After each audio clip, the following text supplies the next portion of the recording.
అందరికీ నమస్కారం అండి. మీడియా మిత్రులందరికీ ఈ రోజున నా పేరు డాక్టర్ చదలవాడ హరిబాబు. నేను స్టేట్ విజిలెన్స్ కమిటీ మెంబర్ని ఫుడ్కి గత 18 సంవత్సరాల నుంచి, మరియు ఐఎస్ఓ డైరెక్టర్ని, ఐఎస్ఓ సర్టిఫికేషన్ డైరెక్టర్ని, క్యాస్కో కమిటీ మిర్రర్ కమిటీకి మెంబర్ అనమాట. ఇండియా మొత్తంలో 20 మంది ఉంటారు. 20 మంది కూడా 18 మంది సైంటిస్టులు ఉంటారు, హెడ్ ఆఫ్ డిపార్ట్మెంట్స్ ఉంటారు. మిగతా ఇద్దరు doctor Anand Sharma hour president. ఇటు నుంచి ఆయన ఉన్న నార్త్కి, నేను ఉన్న సౌత్ నుంచి. నేను అదండి నా బయోడేటా. ఇక్కడ ఈ రోజున విజ్ఞాన గారు అని చెప్పని పల్నాడు వినియోగదారుల సంఘానికి, మరియు ఆయన food advisory committee member, vigilance కమిటీకి.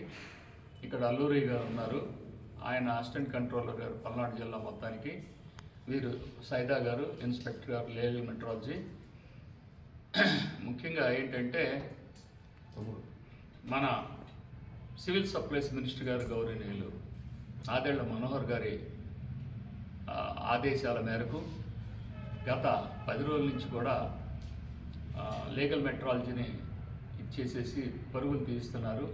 వివిధ రకాల ట్రేడ్స్ మీద వాళ్ళు డైలీ ఇన్స్పెక్షన్స్ చేసి కేసులు పెట్టాలని చెప్పని ఆదేశించడం అయింది. దాని మీద నేను కూడా తిరుపతి, ఇవన్నీ కూడా కొన్ని మాల్స్ మీద కూడా కందిపప్పు, ప్రభుత్వం అమ్ముతున్న కందిపప్పు 150 రూపాయలు, దాంట్లో 4 రకాలైన రకాలు కలుపుతున్నారు. కందిపప్పే 4 రకాలు కలుపుతున్నారు. అది అందుకుని దాని దృష్టి కూడా తీసుకెళ్ళి సీజ్ చేయించడం జరిగింది, టెస్టింగ్ కూడా పంపించడం జరిగింది. అలానే కొన్ని ప్యాకేజ్ కమోడిటీ యాక్ట్ అనేది ఈ లీగల్ మెట్రాలజీ డిపార్ట్మెంట్ వాళ్ళు చూస్తారు. దాంట్లో ముఖ్యంగా మ్యానుఫ్యాక్చరింగ్ ఎప్పుడు జరిగింది, ఎవరు మ్యానుఫ్యాక్చర్ చేశారు, మ్యానుఫ్యాక్చర్ బ్యాచ్ నెంబర్ ఏంటి, మ్యానుఫ్యాక్చర్ ఏ తేదీన జరిగింది, దాని ఎక్స్పైరీ డేట్ ఏంటి, ఎంఆర్పి ఏంటి, ఇంక్లూడింగ్ ఆల్ ట్యాక్సెస్, ఇవన్నీ కూడా ప్యాకేజ్ కమోడిటీ యాక్ట్ ప్రకారం వస్తుంది. This is the labelling act అంటారు.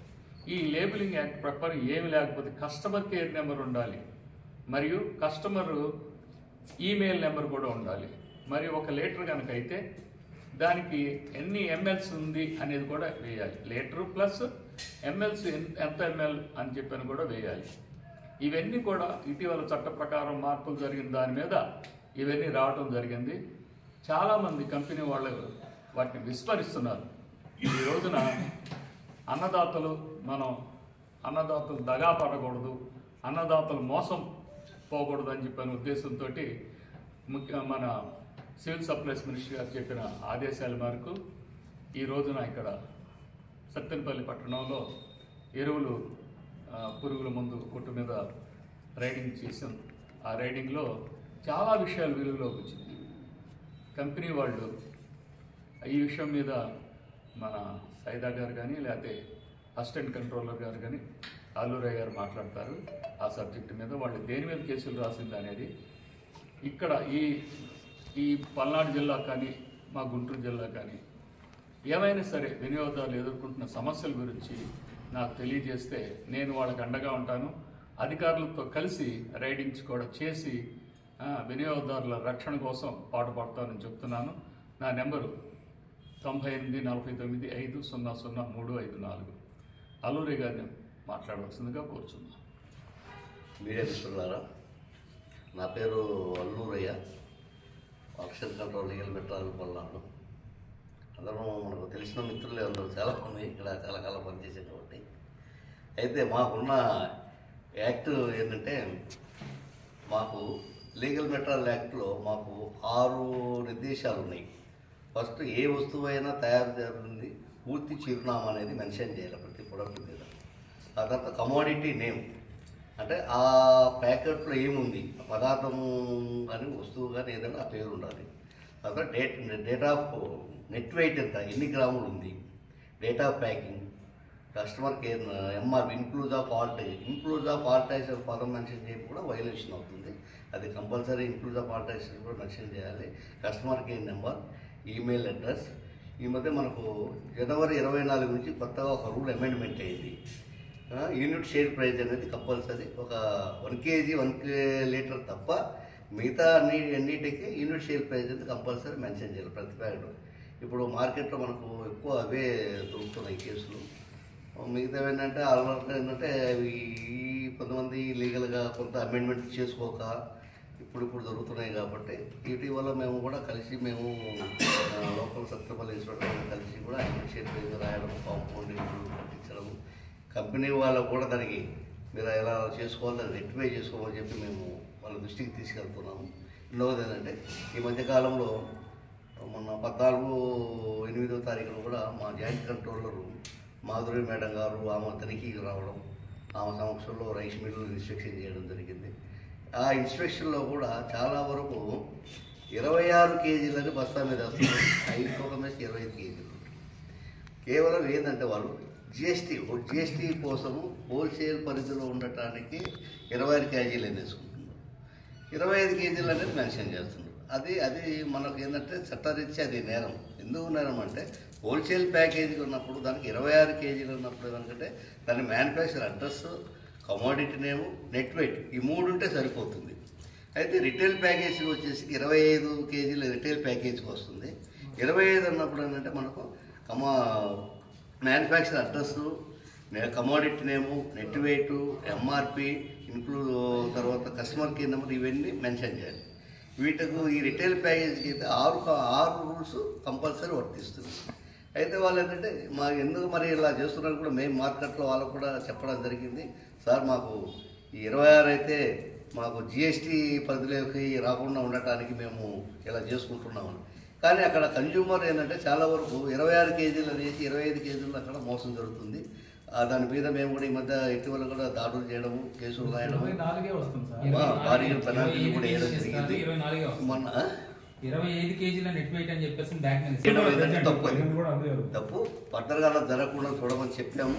ఫర్దర్గా ఇలాంటిది ఉంటే సీరియస్గా యాక్షన్ తీసుకుంటామని కూడా మన మేడం గారు మీడియా ముఖం కూడా మాట్లాడడం జరిగింది. అట్లనే ఇప్పుడు ఆయిల్ కూడా ఏంటంటే ఆయిల్ అంటే కల్తీ అంటే మన పరిధిలోకి రాదు, అది ఫుడ్ వాళ్ళకి వస్తుంది.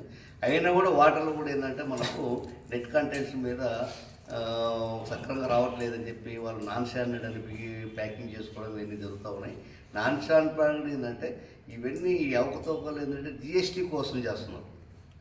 యాక్చువల్గా మా దాంట్లో కూడా ఈ మధ్య కొత్తగా యాక్ట్ అమెండ్మెంట్ చేశారు. ఇంతకుముందు మనకు 56 ప్రొడక్ట్ మీద వాటిని ఏ రేట్లోకి మనం కన్వర్షన్ చేసుకోవాలని ఉండేది. ఇప్పుడు అవన్నీ తీసేశారు. అవన్నీ తీసేసి ఇప్పుడు ఆయిల్ నుంచి అడల్ట్రేషన్ కింద ఫుడ్ వాళ్ళకి ఇవ్వడము, డేటా ప్యాకింగ్ ఏంటంటే డేటా ప్యాకింగ్ వాళ్ళకి ఇవ్వడము, తర్వాత మిగతా ఇవన్నీ మనకు వర్తిస్తున్నాయి. కొత్తగా లేటెస్ట్గా యూనిట్ సేల్ ప్రైస్ పే చేయడము, దానికి వాళ్ళకి 1 లీటర్ మేము కూడా ఏమంటే 1 లీటర్ 1 కేజీ కూడా కంపల్సరీ వాటిని కూడా యూనిట్ ప్రైస్ మెన్షన్ చేస్తే బాగుంటుందని చెప్పి మనం కూడా మేము మా హియరింగ్లో మేము చెప్పడం జరిగింది. వాళ్ళు మేము ఏంటంటే డైరెక్టర్ దృష్టికి తీసుకుని నెక్స్ట్ అది మాడిఫై చేసే విధానం కూడా చేసుకొస్తామన్నారు. కాబట్టి మీకు ఏదైనా ఉన్నప్పుడు మీకు మాకు అందుబాటులో అయితే ఈయన ఉంటాడు. అడపదడప నేను కూడా, ఎందుకంటే నేను పల్నాడు జిల్లా మెయిన్ మొత్తం తిరుగుతూ ఉంటాను. కాబట్టి ఎవరైతే ఆఫీసులో అయితే కూర్చోరు. చాలామంది ఏంటంటే ఆఫీసులో ఉండట్లేదంటారు. ఆఫీసులో కూర్చుంటే రెవెన్యూ యాడ్ వస్తుంది, తిరుగుతుంది రెవెన్యూ వస్తుంది. ఏదైనా ఉన్నా కాల్ చేయండి. మీకు వీలైనంత వరకు వరకు మనం అందరూ కోఆర్డినేషన్ కలిసి పనిచేద్దాం. పనిచేసి మనం కూడా ఎన్నో సంవత్సరాల నుంచి మనం మార్పు కోసం చేస్తున్నాం, కానీ మార్పు రావట్లేదు. మరి అదే ఎవరు పిల్లలతో మనకైతే అర్థం కాదు. అది అలా దొరుకుతుంది. కాబట్టి మనము మన పరిధిలో మనం కంపల్సరీగా కోఆర్డినేషన్ చేద్దాం. అది చిన్న మనం సార్, మీరు కూడా గమనించడం, మీకు కూడా 2 వీలర్స్ వెహికల్స్ ఉన్నాయి. 2 వీలర్స్ వెహికల్స్ ఉన్న వాళ్ళందరూ కూడా డెన్సిటీ అనేది సాంద్రత అంటే స్వచ్ఛం ఎంత ఏంటి అనేది డీజిల్లో కానీ పెట్రోల్ కానీ వాళ్ళు డిస్ప్లే చేయాలి. పెద్ద ఉంటుంది కదండి, ఆ పెద్ద హోర్డింగ్ మీద కంపల్సరీగా పెట్రోల్ డీజిల్ అంటున్నాం కదా, డెన్సిటీ వేయట్లేదు. ఆ డెన్సిటీ అనేది వేయకపోవటం వల్ల కూడా నేరం, ప్యాకేజ్ కమ్యూనిటీ యాక్ట్ కిందకి వస్తుంది. కానీ దాన్ని చూసేవాళ్ళు అంటే సేల్స్ ఆఫీసర్స్కి మనం చెప్పాలి. అది కూడా వీళ్ళ దృష్టికి తీసుకురండి. వీళ్ళు సేల్స్ ఆఫీసర్ దృష్టికి తీసుకెళ్తారు. డిఎస్ఓ ఆఫీసులో కూడా వాళ్ళ మీద కంప్లైంట్ చేయాల్సిన అవసరం మనకు ఉన్నదండి. లేకపోతే పెట్రోల్ కల్తీ అంటారు. పెట్రోల్ కల్తీ అనేది ఎట్లా తెలుస్తుంది చెప్పండి? డెన్సిటీ ఎందుకు వేయట్లేదు వాడు? కంపెనీ వాడు వేయాల్సిన బాధ్యత ఉంది కదా. వీళ్ళు మీటింగ్ పెట్టాలి కదా, జాయింట్ కలెక్టర్ స్థాయిలో మీటింగ్ పెట్టి వాళ్ళకి వార్నింగ్ ఇవ్వాలి. అలానే షార్టేజ్ కూడా వస్తుందండి. గ్యాస్లో మనం ఇంట్లో వాడుకునే గ్యాస్ కూడా షార్టేజ్ వస్తుంది. ర్యాండమ్ చెకప్ చేయాల్సిన బాధ్యత కూడా సివిల్ సప్లైస్ అధికారులు మరియు వీళ్ళకి కూడా ఉన్నది. ఏది లీగల్ మెట్రాలజీ అధికారులు. అందుకని మనం చైతన్యం అవ్వాలి, ప్రజలు కూడా మనం చైతన్యం అవ్వాలి. మీడియా మిత్రులందరికీ ధన్యవాదాలు. ఒక చిన్న విశ్లేషణ ఏంటంటే పెట్రోల్ బంకులు ఈ మధ్య ఏమిటంటే మనకు కల్తీ అనేది అయితే లేదు. మనం వాటర్ బాటిల్ తీసుకుపోయినా కూడా మన వాటర్ బాటిల్లో ఒక్క తడి ఉన్నా కూడా మన పెట్రోల్ పోస్తే అది వాటర్ మారిపోతుంది. దానికి ఉన్న గుణం అది. అయితే ఏంటంటే డెన్సిటీ అనేది కంపల్సరీ మనకు డిస్ప్లే చూపాలి. అది ఏంటంటే కంపెనీ వాళ్ళు ఏంటంటే కంపెనీ వాళ్ళ లోపం అది. వాళ్ళు కూడా ఏంటంటే మనకు ఇప్పుడు 10 పాయింట్లు దాటితే కానీ ఇప్పుడు 1 నుంచి 10 పాయింట్లు అయితే నెక్స్ట్ 2కి వెళ్తాం. కాకపోతే వాళ్ళు ఏం చేస్తున్నారంటే ఆ డెన్సిటీ రీడింగ్ 10 పాయింట్లు అనేది ఇప్పుడు ఏంటంటే జనాలు ఏమంటే 5 పాయింట్లకు నిర్దేశించమంటారు. 5 పాయింట్లు అంటే అది కంపెనీని చేయాలి. కంపెనీ వాళ్ళకు మనకు ఆ పెట్రోల్ బంక్ మీద ఎందుకు షార్ట్ వస్తుంది అనే దాని మీద కంప్లైంట్ ఇస్తే మేము కంపెనీ ఎస్ఓలకు చెప్పడం జరిగింది. వాళ్ళు మీకు ఆ డిజిట్ అనేది మార్చుకునే విధానం మార్చండి, ఆ షార్టేజ్ కూడా రాకుండా ఉంటుందని చెప్పడం కూడా జరిగింది. అయితే ఈ మధ్య గ్యాసుల మీద కూడా తనిఖీలు నిర్వహించాం. కేసులు వస్తాయి. అవి కూడా ఏంటంటే విజయవాడ మన కొండపల్లిలో ర్యాండమ్ చెకప్ మీద సర్కిల్ అయితే ఇప్పుడు ఏంటంటే ర్యాండమ్ చెకప్లో వాస్తవం ఏంటంటే ర్యాండమ్ చెకప్లో ఏదైతే మళ్ళీ బయటకు వచ్చిన తర్వాత షార్ట్ వచ్చిందని అది తీసేసి మళ్ళీ దాన్ని ఫిల్ చేసి పంపాలి. అవి చేయకుండా ఎక్కువ మనకు డీలర్స్ దగ్గరకు వస్తుంది. డీలర్ దగ్గర మనం ఎట్టుకంటే చూసి మన కేసులు రాయడం జరుగుతుంది. ఆ విధంగా వాళ్ళు ఏంటంటే సార్ కొండపల్లి మనకు అంటే ఎవరైతే మీకు వాళ్ళు ఏంటంటే మా డీలర్షిప్ వద్దని వాళ్ళ భయం వాళ్ళు, మాకేంది మా కంపెనీ వాళ్ళు రెస్పాన్సిబిలిటీ. రెండవది ఏంటంటే కొంతమంది డీలర్స్ అంటే బాయ్స్ కొంతమంది ఉన్నారు. కొన్ని చోట్ల ఈ మధ్య మేము పట్టుకోవడం కూడా జరిగింది. దాన్ని వేరే గ్యాస్ సిలిండర్కి రీఫిల్లింగ్ చేసి ఒక సిలిండర్కు 3 కిలోలు అట్లా రీఫిల్లింగ్ చేసి అమ్ముకోవడం జరుగుతుంది. వాటిని కూడా ఈ మధ్య మేము పట్టుకోవడం, అది జేసీ గారి కోర్టులో కూడా పెట్టడం జరిగింది. అది ప్రాసెస్ జరుగుతుంది. అలాంటివి ఏమైనా ఉంటే మీరు కూడా మనం కూడా కలిసి ఎంకరేజ్ చేసి ఏదన్నా అరికడదాము. సార్ మీ కాంటాక్ట్ నెంబర్ చెప్పండి. 984 999 0513.